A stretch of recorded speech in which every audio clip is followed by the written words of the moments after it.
오늘 아침 하나님께서 우리에게 주시는 말씀은 사무엘상 17장 34절로 37절까지의 말씀입니다. 사무엘상 17장 34절부터 37절 말씀. 우리 34절부터 같은 마음으로 함께 봉독토록 합니다. 다윗이 사울에게 말하되 주의 종이 아버지의 양을 지킬 때에 사자나 곰이 와서 양떼에서 새끼를 물어가면 내가 따라가서 그것을 치고 그 입에서 새끼를 건져내었고 그것이 일어나 나를 해하고자 하면 내가 그 수염을 잡고 그것을 쳐 죽였나이다. 주의 종이 사자와 곰도 쳤은즉 살아계시는 하나님의 군대를 모욕한 이 할례받지 않은 블레셋 사람이리이까 그가 그 짐승의 하나와 같이 되리이다.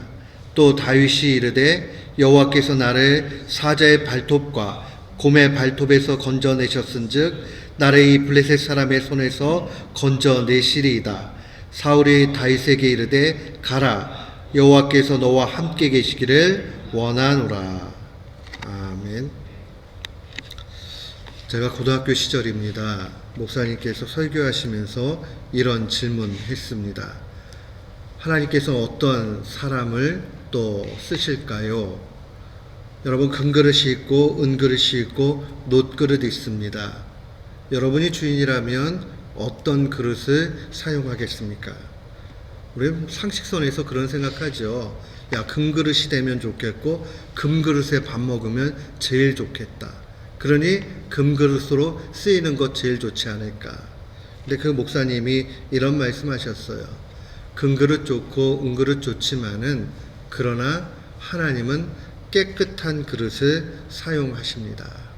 그렇죠? 아무리 좋은 것으로 만들어졌어도 그 안에 담겨져 있는 것이 오물이고 좋지 못한 것이라면 누가 그것을 사용하겠습니까?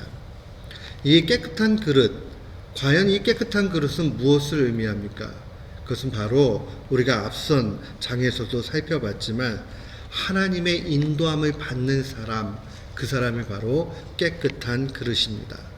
다윗이 하나님 마음에 합한 사람이 되고 하나님의 중심 가운데서 그렇게 인정을 받았던 것은 그가 하나님만을 의지하는 그러한 깨끗한 사람이었기 때문에 그러합니다. 하나님은 중심을 보시죠. 그 중심을 보신다는 것은 다른 것 안 보고 그 중심 가운데 무엇이 있느냐 하는 것을 보시는 것이죠. 그것은 바로 성령님의 인도함을 받는 거예요. 하나님과 함께 나아가는 것입니다. 우리가 오늘 본문 말씀 잘 아는 말씀입니다. 다윗과 골리앗 사이의 싸움의 내용입니다. 이 내용들을 바라보면서 우리가 기억해야 되는 것은 깨끗한 그릇, 다윗과 같이 하나님의 인도함을 받는 사람, 이 사람은 어떻게 자신을 준비하며 나아가는 사람인가 하는 것을 보게 됩니다. 블레셋 사람들은 거인족이었습니다. 블레셋의 대표적인 장수 골리앗이 나와서 이제 이스라엘 사람들을 모욕합니다. 나와서 나와 겨룰 자가 있으면 한번 나와봐라.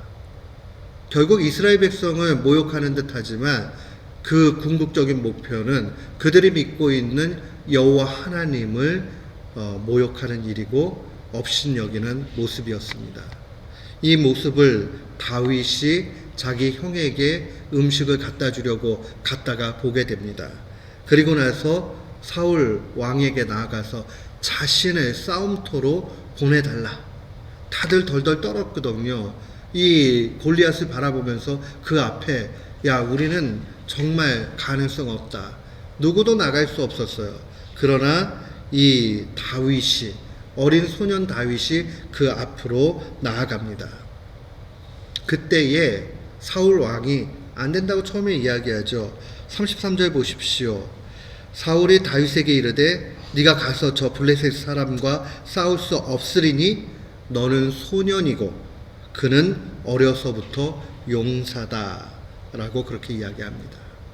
사랑하는 성도 여러분, 우리가 마음이 깨끗한 사람, 그래서 하나님을 온전히 기대하면서 사는 사람, 이 사람은 조금 다른 특징을 가지고 있습니다. 그 첫 번째 특징이 무엇이냐 하면 상식 너머에 있는 것을 볼 수 있다는 겁니다. 이게 몰상식하다라는 얘기가 아니에요. 상식을 가지고 있지만 상식 넘어 있는 차원, 그것을 바라볼 수 있다는 겁니다.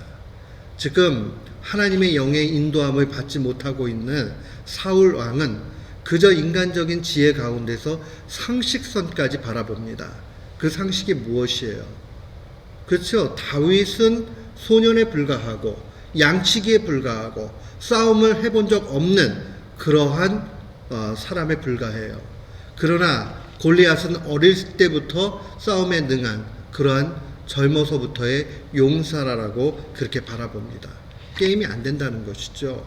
이건 뭐 봐도 빤하다라고 그렇게 이야기하는 겁니다.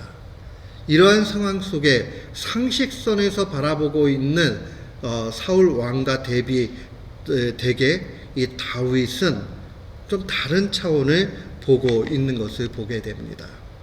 그게 바로 37절에 있는 말씀이죠. 또 다윗이 이르되 여호와께서 나를 사자의 발톱과 곰의 발톱에서 건져내셨다. 양치기였던 다윗은 수많은 위협 가운데 있죠. 맹수들로부터 이 양떼를 지켜내야 됐습니다. 그때 많은 경험들을 하는데 그러나 하나님께서 특별한 은혜 가운데서 맹수들과 싸워서 이기는 지혜를 주셨습니다. 경험을 주셨습니다.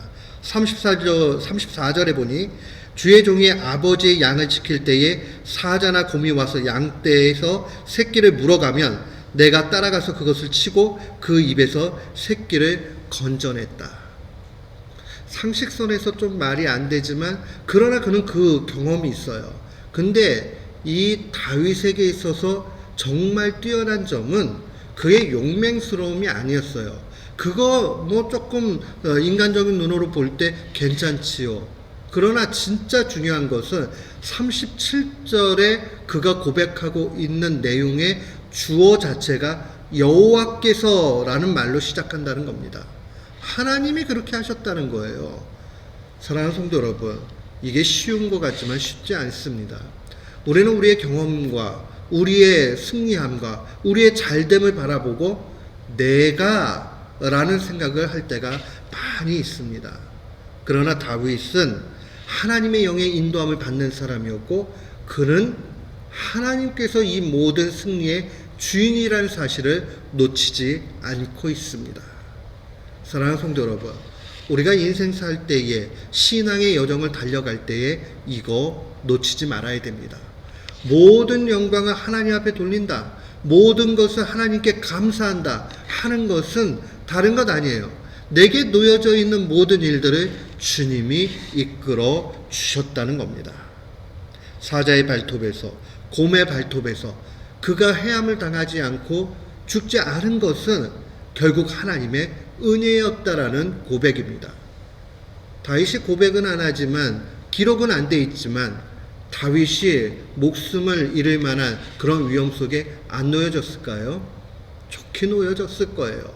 그러나 그는 언제나 하나님 앞에 모든 영광을 돌리고 감사를 하고 있습니다. 결국 하나님께서 이끌어 가셨다는 겁니다. 성령의 인도함을 받는 사람, 깨끗한 그릇은 하나님께서 모든 것을 이루신다는 능력의 하나님을 바라봅니다. 사랑하는 성도 여러분, 여러분들 우리가 지금 살아가면서 2020년도를 맞이했지만 여전히 우리 앞을 막고 있는 두려움과 어려움이 무엇 있습니까? 이 이른 아침에 생각해 봤을 때에 참 이거 어렵다, 어떻게 하지? 라고 낙심되는 그런 모습의 내용들이 무엇이 있습니까? 건강입니까? 물질입니까? 내가 앞으로 뭘 해야 되는가 하는 막막함입니까?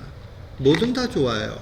결국은 우리 앞에 있는 골리앗을 이기게 하시는 것은 하나님이라는 것을 분명히 기억해야 됩니다. 사랑하는 성도 여러분, 우리 모두는 능력의 하나님을 의지하는 귀한 교우들 되시기를 축원합니다. 아멘. 동시에 그럼 하나님이 다 하시니까 우리는 가만히 있어도 되는가? 그렇지 않다라는 거예요. 다윗이 얼마나 준비가 되어져 있고 성실한 사람인가 하는 것을 잘 압니다. 그가 맹수들을 그렇게 이길 수 있었던 것은 하나님이 주신 특별한 지혜뿐만 아니라 그에게 연단할 수 있는 그러한 시간들을 잘 사용하고 준비해 왔다는 것도 놓치지 말아야 됩니다. 각계 놓여진 환경들이 다 달라요. 그런데 그 놓여진 그 환경들 속에서 주어진 24시간의 시간들을 하나님 앞에 어떻게 성실하게 사느냐 하는 것은 매우 중요합니다. 만약에 이 다윗이 양떼를 지키면서 모르겠다. 오늘 맹수 만나가지고 뭐 하나 날아가면 어쩔 수 없는 거지. 이런 마음으로 지내왔다면 그는 능력의 하나님을 경험하지도 못했을 것이고 동시에 그는 이 다윗 자체는 골리앗 앞에서 그런 용기를 내서 이야기하지 못했을 것입니다. 그러나 하나님께서 은혜 가운데 이끌어 가시죠. 결국 그는 이 전쟁에서 승리합니다. 왜요? 하나님의 신실하심을 믿고 하나님의 능력을 믿고 동시에 자신이 준비되어져 있는 그 강점을 가지고 하나님의 인도하심을 받기 때문이죠. 그에게 갑옷이 필요했던 건 아니죠. 그에게 다른 창이 필요했던 것이 아니죠. 그의 손에 들려져 있던 이 물맷돌, 이것은 하나님께서 그토록 그 양치기로 수많은 시간들을 지나게 한 그 시간 동안의 성실함이었다는 것을 보게 됩니다. 50절 말씀해 보니까 이렇게 기록이 되어져 있어요. 다윗이 이같이 물매와 돌로 블레셋 사람을 이기고 그를 쳐 죽였으나 자기 손에는 칼이 없었다라고 그렇게 기록을 합니다. 결국 이것이 무엇을 보여줍니까? 하나님께서 능력을 이끌어 가실 때에 하나님의 그 지금까지의 성실하신 손길은 한 번도 다윗을 떠나 있지 않다는 것을 보여줍니다. 오늘 이 말씀을 간직하면서 우리가 중심에 새겨야 될 것 있겠습니다. 그것은 바로 신실하신 하나님, 전능하신 하나님에 대한 확신, 동시에 우리에게 주어져 있는 지금의 환경 속에서 성실하게 내 사명을 감당하는 일, 이 두 가지가 하나님께서 우리를 이끌어 가시는 그러한 힘이다 하는 것을 기억해야 되겠습니다. 오늘 이 말씀 마음에 새기면서 오늘도 주님 안에서 승리하는 귀한 교우들 되시기를 주의 이름으로 축원합니다. 아멘.